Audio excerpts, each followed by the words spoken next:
Selamat pagi Mbak, bagaimana kabarnya? Apakah masih ingat dengan saya? Masih perawatan, Sa. Baik, betul sekali Mbak. Di sini saya akan melakukan terapi dengan rawat jalan hari ketiga ya. Boleh saya tahu bagaimana kabar dan perasaan Mbak hari ini? Lagi agak kesel dikit. Baik Mbak, apakah Mbak sudah mencoba teknik yang saya jelaskan kemarin sesuai waktu yang direncanakan? Wah, Baik, terima kasih banyak Mbak. Saya senang sekali mengetahui bahwa Mbak sudah mulai menerapkan teknik tersebut. Ini sebuah perkembangan yang sangat positif. Ayah Mbak menyampaikan bahwa sudah mulai terlihat ada perkembangan dalam mengelola emosi. Sejauh apa Mbak bisa melakukan teknik-teknik yang sudah saya ajarkan sebelumnya? masih ingat dan bisa melakukannya. Baik, apakah Mbak bersedia melakukan teknik yang sudah saya ajarkan ketika emosi tersebut muncul? Bersedia. Baik, seberapa sering Mbak melakukan teknik yang sudah saya ajarkan? Lumayan sering ya, ketika marahnya muncul, saya mencoba melakukan latihan-latihan itu. Baik sekali Mbak. Saya lihat Mbak sudah mampu mengulang kembali teknik yang saya ajarkan sehingga sudah ada kemajuan dalam mengendalikan emosi. Hari ini saya ingin mengajak Mbak bagaimana cara menyampaikan rasa marah secara verbal tanpa menyinggung orang lain. Misalnya dengan nada bicara yang tenang. Untuk waktu berbincang-bincang, Mbak mau berapa lama? 15 menit.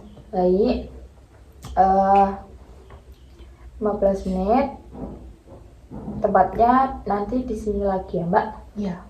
Tindakan verbal ini dalam mengungkapkan dan mengelola rasa adalah suatu bentuk komunikasi lisan yang digunakan untuk menyatakan, membagikan atau mengklarifikasikan perasaan emosi atau marah.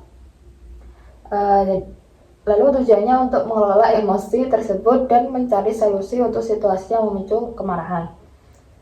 Yang dibutuhkan saat ini yaitu ketersediaan Mbak untuk berlatih, mendengar, dan mencoba-coba teknik yang sudah saya ajarkan ya Mbak. Baik Mbak, sekarang coba bayangkan situasi yang biasanya membuat Mbak kesal atau marah.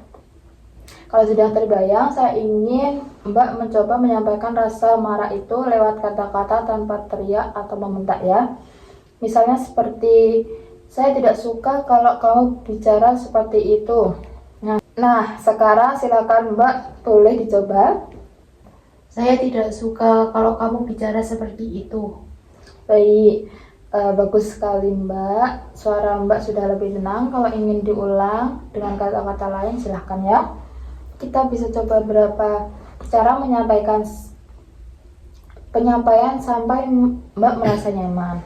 Bagaimana Mbak? Apakah Mbak sudah merasa lega setelah menyampaikan perasaan tadi? Iya, saya merasa lebih lega. Baik Mbak, saya apresiasi karena hari ini Mbak bisa menyampaikan marah-marah dengan cara yang baik. Saya lihat Mbak sudah mampu melampiaskan emosinya dengan teknik yang saya ajarkan ya Mbak. Selanjutnya kita akan menentukan beberapa kali Mbak mau melakukan latihan teknik-teknik yang sudah saya ajarkan dalam sehari.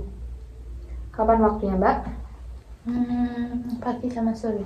Baik, kalau nanti Mbak mulai merasa marah, coba ingat teknik-teknik yang sudah pernah kita lakukan ya Mbak. Jadi kita masukkan ke jadwal sehari-hari Mbak, bisa melakukan cara ini kalau sewaktu-waktu ketika Mbak ingin merasa marah.